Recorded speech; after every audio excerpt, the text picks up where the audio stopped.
Alors, le but de cet exercice, c'est de calculer la limite quand x tend vers 4 de racine de x moins 2 sur racine de x plus 5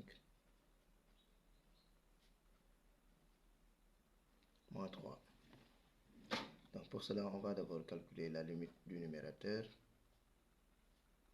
Limite quand x tend vers 4 de racine de x moins 2. Et la limite du dénominateur, limite quand x tend vers 4 de racine de x plus 5 moins 3. Alors là, je vais avoir racine de 4. Si je remplace le x par 4, j'aurai racine de 4. Et racine de 4, c'est 2. Et donc 2 moins 2, ça me donne 0 ici.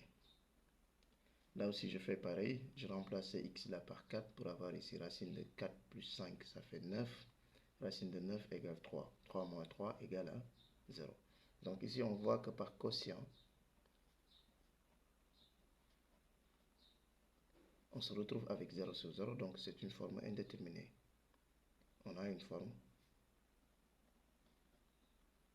indéterminée. Donc on ne peut pas conclure. Alors donc pour calculer la limite de cette fonction-là, il faudrait qu'on lève l'indétermination d'abord.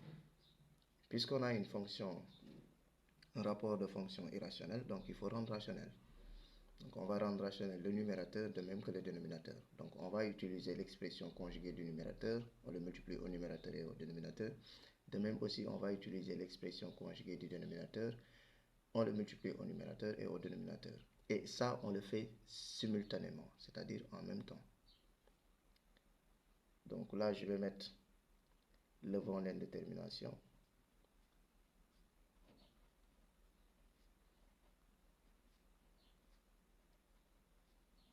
Levant l'indétermination.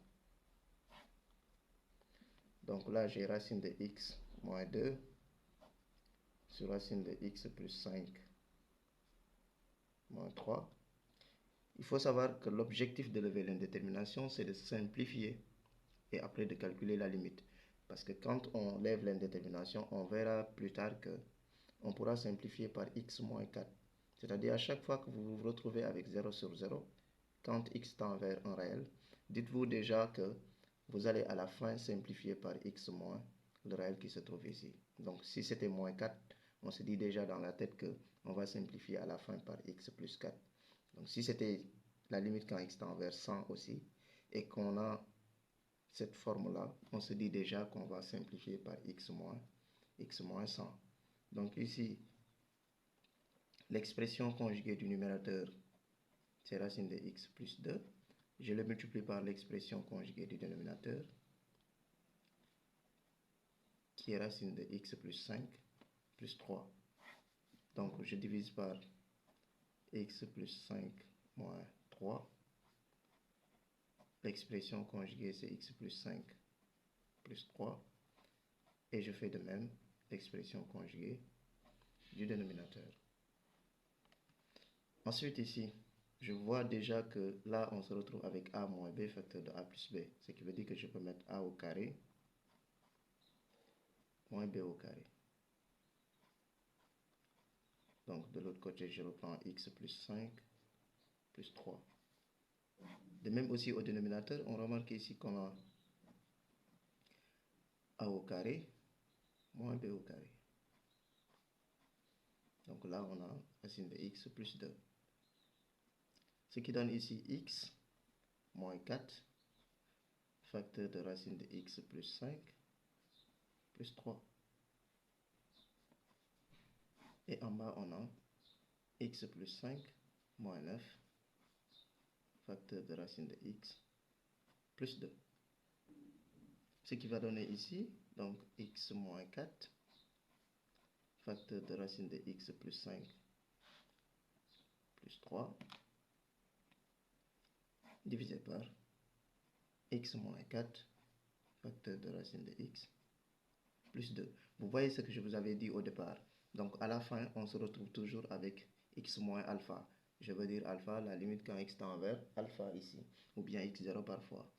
Donc là, on peut simplifier ces deux-là pour se retrouver avec racine de x plus 5 plus 3 sur racine de x plus 2. Donc, on a réduit cette écriture-là sous cette forme. Là, maintenant, on peut calculer la limite quand x tend vers 4 de cette forme ou de cette fonction, parce que ce n'est rien d'autre que la fonction de départ ici. Je mets limite donc quand x tend vers 4 de racine de x plus 5 plus 3 sur racine de x plus 2 égale. Là maintenant on peut remplacer les x par 4.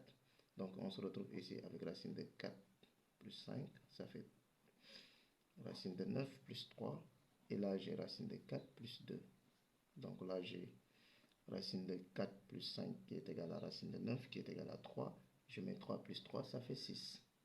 Et là c'est racine de 4 plus 2. Ça fait 4. Je peux simplifier pour avoir 3 demi. Ainsi, la limite quand x tend vers 4 de racine de x moins 2 sur racine de x plus 5 moins 3 égale 3 demi.